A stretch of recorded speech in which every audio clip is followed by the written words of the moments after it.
And joining me now, Colorado Senator Michael Bennet, a Democratic member of the Agriculture, Finance, and Intelligence Committee. Senator, welcome to you, sir. It's good to see you.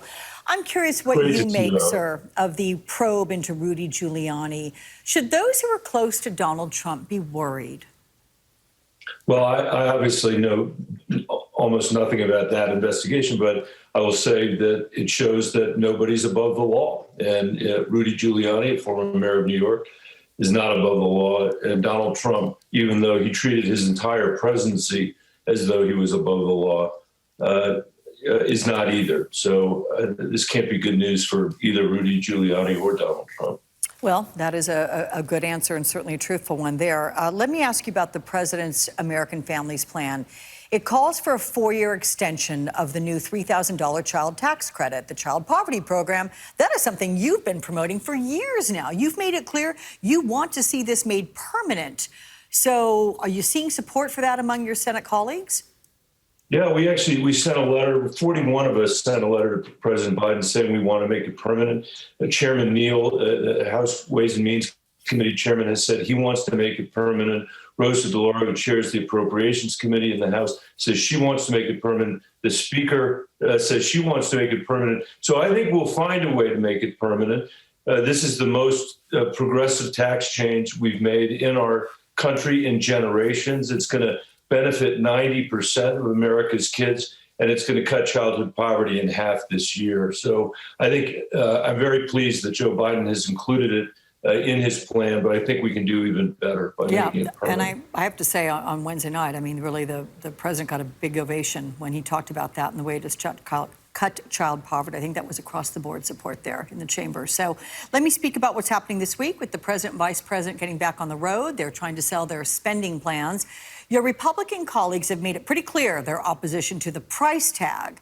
And in fact, so has your Democratic colleague, Senator Joe Manchin. So how do you see these ambitious plans making it through the Senate? Might they be broken up into separate plans? Is that concept at least getting support behind the scenes?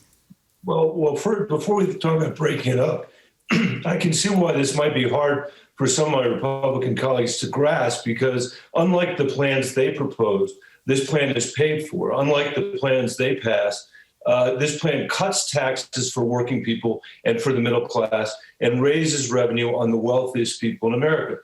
They passed plans that basically gave almost $5 trillion to the wealthiest people in this country since 2001. They didn't pay for a single penny of it.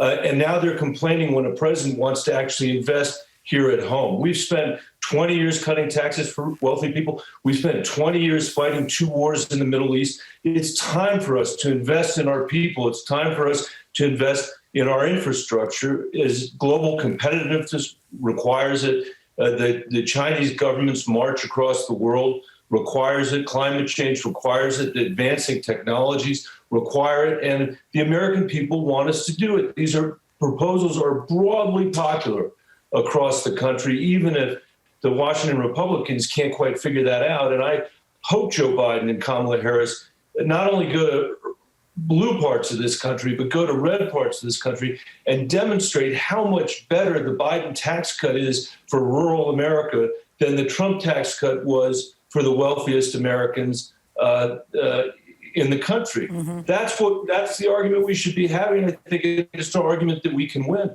Well, to your point, Joe Biden is going to Louisiana, and so he'll be going down there and he'll be making the case to those who by nature might be in opposition, certainly from a political party stance. Let's talk about what your Republican colleague, John Barrasso, today gave his view of how he thinks a deal could be reached. So let's take a listen to that.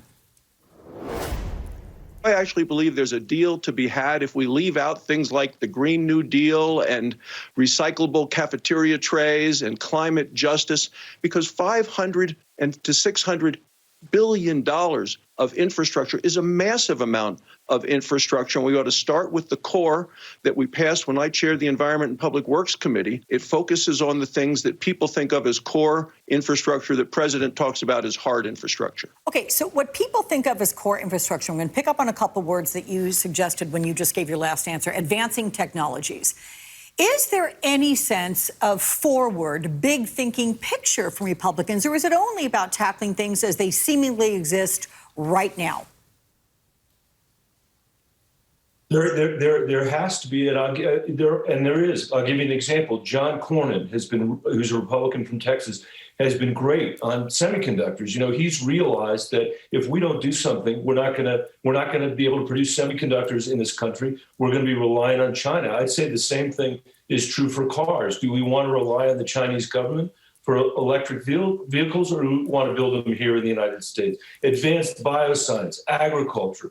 These are all open questions about whether we want to play a role in the 21st century. I think it's critically important that we do. And the other piece of this, I think, that's very important that shouldn't be lost is that for the last 50 years, we've had an economy in this country that's worked really well for the top 10%, but for 9 out of 10 Americans really has not worked. It has created enormous income inequality. We have one of the lowest economic mobility rates in the industrialized world. We have one of the highest, until recently, the highest childhood poverty rates in the industrialized world. And Joe Biden is saying these are not inevitable features of our society or of our democracy. And I think that, you know, my hope is that we can pass bills in a bipartisan way. I think that would be great. I've yet to hear my Republican colleagues say what pay-fors they would support, and they're having a hard time supporting the pay-fors that Joe Biden has put forward, which raises taxes basically on the top 1% of the American people and on America's largest corporations. Maybe they've got other ideas, but we've got to move ahead in any case for the benefit of the American people and to create an economy that, once again, when the economy grows for everybody, not just the people at the very top. And that's not just important for working people and for the middle class. It's critical for our democracy because you cannot have a successful democracy with the lack of economic mobility that we've seen in this country for the last 50 years. I really appreciate your sage insights. Colorado Senator Michael Bennet, thank you very much, sir, for talking with us.